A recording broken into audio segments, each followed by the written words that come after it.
High everyone, good morning. আর এটা আমার প্রথম ব্লগ। আর প্রথম ব্লগে আমি আমার ব্যাপারে একটু বলি। আমি শুভ্র গাইন, ওয়েস্ট বেঙ্গল পুলিশের কনস্টেবল। আর আপাতত আমার পোস্টিং হচ্ছে দক্ষিণেশ্বর রামকৃষ্ণ সংঘ আদ্যাপীঠ মন্দিরে। তো আজকে আমি আপনাদের মন্দিরে একটু চারিদিকটা ঘুরে ঘুরে দেখাবো।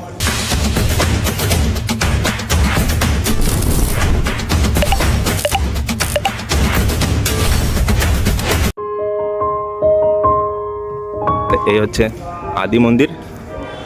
অঞ্জলি হচ্ছে, সবাই অঞ্জলি দিচ্ছে দাঁড়িয়ে দাঁড়িয়ে। দেখুন ওই যে মায়ের ছবি, ভিতরে একটু অন্ধকার তো লাইটটা পড়ছে না, ঠিক করে দেখা যাচ্ছে না, তাই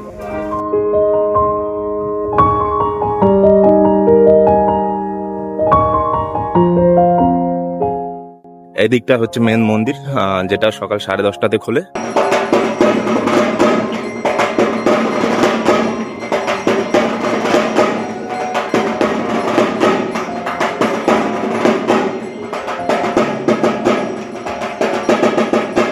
এটা হচ্ছে মায়ের মন্দির, এখানেও পুজো হয়। এটা হচ্ছে মহাকালের, এখানে মহাকাল আছেন। এই যে এখানেও সবাই পুজো দিতে আসেন।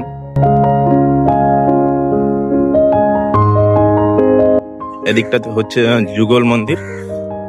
এই যে ভিতরটাতে দেখতে পাচ্ছেন এখন ফাঁকা, লোকজন নেই। একটু পরে লোকজন আসা শুরু হয়ে যাবে। আর এদিকটাতে হচ্ছে ভোগঘর। এদিকটাতে ভোগঘর পুরো ফাঁকা, ওই 12টা থেকে ভোগ খাওয়ানো শুরু হয়। এদিকটাতে সব মন্দির আছে, এই যে তারা মায়ের মন্দির, আর এটা হচ্ছে জগন্নাথ দেবের মন্দির, আর এটা হচ্ছে দুর্গা মাতার মন্দির।